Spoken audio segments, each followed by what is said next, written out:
안녕하세요. 한자 삼락의 심연진입니다. 한자 삼락에 오신 여러분 환영합니다. 오늘은 9월 10일 화요일이에요. 절기상 백로도 지났고 또 9월 10일이면 이제 9월도 중순으로 접어드는데 낮 기온은 한여름 날씨예요. 엄청 무더워요. 그런데다가 반면 또 열대 현상도 아직 있어요. 다 그런 건 아니지만 곳곳에서 잠을 이룰 수 없을 정도로 덥다. 이제 이런 얘기잖아요. 이럴 때 이제 저처럼 감기 걸리지 마시고 늘 건강 유의하시길 바랍니다. 그럼 저랑 같이 공부해요. 제가 준비한 거는 이거는 낚시조. 동사로 하면은 낚을조.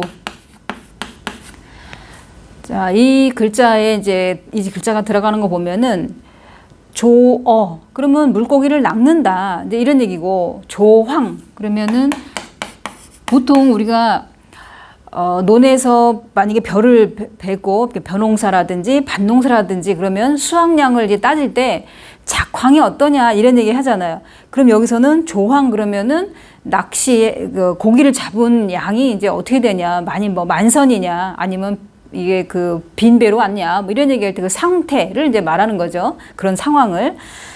그다음에 이거 우리 귀에 익숙한 거는 조어대. 그래서 중국 내에 어떤 손님이 이렇게 오게 되면 그 중국 내에 영빈관이라고 생각을 하시면 돼요. 손님 맞이하는 곳이다 이렇게 기억을 해두시면 돼요. 그럴 때 이제 이 글자가 나오는데, 그러면 이제 자원 설명을 해드리면 앞에 세금이 나온 거는 낚시를 들이울 때 보면 낚시 바늘이 금속이잖아요. 그죠? 그러니까 당연히 세금이 나온 거고 금속이기 때문에. 그러면 뒤에 있는 이렇게 생긴 글자는 구기작. 그래서 구기작이 들어가는 글자는 제가 여러 번 했어요. 뭐 관역적에도 제가 이미 설명해 드렸고, 또 아니면 매질약, 약속할 때 매질약에도 했고, 이미 이거는 설명해 드렸어요. 구기작이라는 거는 그러니까 이 구기작 할 때 음은 작인데 이 구기작 할 때 이 내용이 뭐냐면 술을 뜨는 도구다 이렇게 설명을 해드렸어요.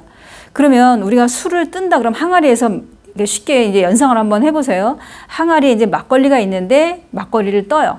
이제 마시려고 만약에 막걸리를 뜬다고 치면, 그러면 낚시조, 낚을조에는 그러면 이 글자가 왜 나왔나? 그거는 이게 술을 뜨듯이 뭐냐면 물고기를 낚는다 이렇게 기억을 해두시면 되죠. 그러니까 술을 마시기 위해서 술항아리에 있는 술을 그러니까 이거 술 뜨는 도구로 뜨듯이 바다에 있는 물고기를 낚는다 이렇게 기억을 해두시면 되죠. 그래서 여기에 낚시조에 구기작이 나온 거는 이렇게 지금 설명해 드린 것처럼 그렇게 기억을 해두시면 돼요. 그러면 이제 두 번째 글자로 들어갈게요. 두 번째는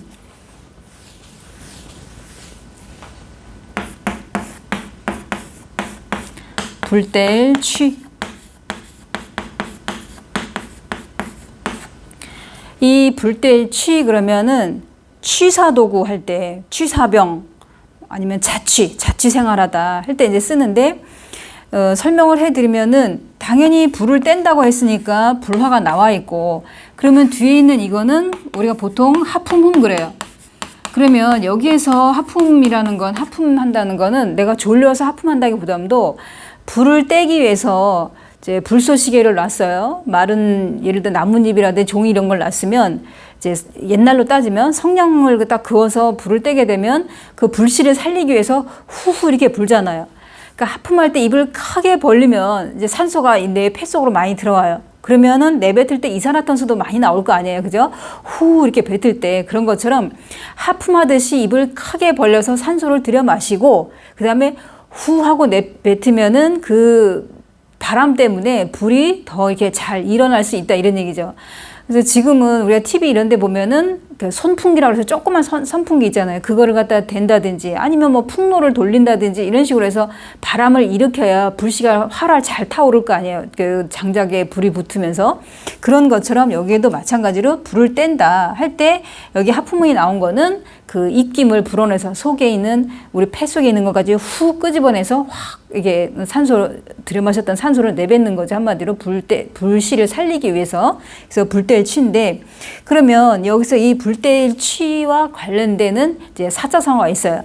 뭐냐면 여기 취에다가 그다음에 모래사를 쓰고 그다음에 성, 이룰성자를 쓰고 밥반자를 쓰면 밥반자를 쓰게 되면은 이건 내용이 뭐냐면 모래로 밥을 짓는다. 자, 모래로 밥을 짓는다. 불에 이제 활알 타올라서 밥을 짓는데 쌀이 아니라 모래예요. 그렇다면 아무리 애를 써도 보람이 없는 이런 헛수고를 말한다. 이런 얘기예요. 아무리 내가 모래로 불을 떼서 밥을 짓는다 해도 그건 밥이 아니잖아요. 모래일 뿐이지. 그러니까 내가 뭘 노력을 해도 아무리 애를 써도 안 되는 거. 헛수고. 제가 만약에 음치인데 그 무슨 경연에 나간다고 쳐봐요. 그럼 되겠냐고요. 절대로 안 되지. 음치가 어떻게 그 네로라는 다 실력파 있는 데서 껴서 완전히 뭐 예선 탈락 이렇게 되지. 그러니까 안 된다 이거죠. 이게 막 음치도, 그러니까 박자도 못 맞추고 음정도 틀리고 뭐 이러면은 왜 그 노래 이런 것도 그림도 그렇고 그런 재능이 있는 사람은 타고나는 어떤 그런 재주가 있어야 되잖아요. 근데 전혀 없는 사람이 한다 해도 그런 사람하고는 비교가 안 되게 실력 차이가 확 나잖아요. 그런 것처럼 아무리 내가 애를 써도 보람이 없고 한마디로 헛수고일 때 여기에 있는 것처럼 취사 성반이라는 말을 쓴다 이런 얘기예요. 이제 사자성어 이거는 이제 사자성어고요. 그럼 이제 세 번째로 들어갈게요.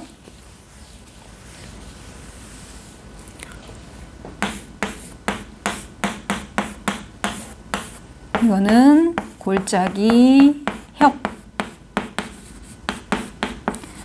골짜기 협. 그랬을 때 이제 여기 산이 나와 있잖아요. 그죠? 그러니까 협곡, 해협, 협로, 길로자 써서 그러면 산 속에 난 좁은 길을 이제 의미하는 거고. 그럼 여기 산이 있듯이 보면은 우리가 보통 산에 오르다 보면은 이 계곡, 옆에 계곡이 있으면은 물이 흘러내리고 자갈돌이라든지 바위 이런 게 있으면 거기에 이제 물이 흘러내리는 걸 볼 수 있잖아요. 그러면 일단 이거를 이제 그 자원 설명을 해드리면 이 뒤에 이렇게 생긴 것도 물론 한자가 있어요. 이 글자가 이제 이 골짜기 협은 뭐냐면 형성문자예요. 이 자체가 한자가 있어요. 이거는 낄협이에요. 낄협인데 사람이 나와 있고 큰 데가 있어요. 큰 데도 물론 사람을 말하는 건데 지금 이 사람이 양팔 벌리고 있는 거예요. 그럼 그 옆에 양쪽 오른쪽이나 왼쪽에 지금 사람이 이제 끼어 있는 상태를 말하는 거야. 그러니까 한 사람이 양쪽 겨드랑이에 각각 한 사람씩 끼고 있는 모양이다. 이 자전에 이렇게 설명이 되어 있어요. 제가 이렇게 지어서 낸 말이 아니라 자전에 이렇게 설명이 되어 있어요. 이 낄협이. 그러면 낄협은 여기 골짜기 협에서 음을 빌려준 역할을 한 거다 이런 얘기고, 그럼 산이 나왔으니까 산이 이렇게 있으면은 예를 들어서 여기 계곡이 이렇게 있다. 그러면 이 산과 이 산 사이에 계곡이 이제 끼어 있는 거잖아요. 그죠? 이렇게 기억을 해 두시면은 이해하기가 쉽죠. 그래서 여기에 보면 잘못 쓰게 되면 이 올레처럼 여기 가로를 긋거나 여기 하나 더 이게 나무목처럼 세로를 긋거나 그러면은 실수를 하면은 이제 안 된다는 걸 이제 기억을 해 두시고, 그래서 여기에 큰 데는 그냥 어떤 사물의 어떤 크기를 크다 이런 뜻을 나타낸 게 아니라 이 또한 큰 데도 사람을 나타낸다. 그래서 그 사람이 양팔 벌리고 있을 때 양쪽 겨드랑이에 사람을 끼고 있는 모습이다. 이렇게 기억을 해 두시면 돼요. 그래서 오늘 설명해 드린 낚시조나 불뗄취, 그 다음에 골짜기협. 우리 귀에 뭐 낚시라는 것도 귀에 익숙한 거고, 불뗄취, 취사 뭐 이런 것도 귀에 익숙한 거고, 골짜기도 협곡 이런 거 우리 뭐 많이 들었던 단어들이고 한자들이에요. 그죠? 그러니까 외우기도 낯설지는 않을 거라고 생각이 돼요. 자, 그럼 제가 준비한 이 세 자 여기서 마치고 내일 수요일 날 새로운 글자로 또 찾아뵙겠습니다. 지금까지 한자 삼락의 심연진이었습니다. 안녕히 계세요.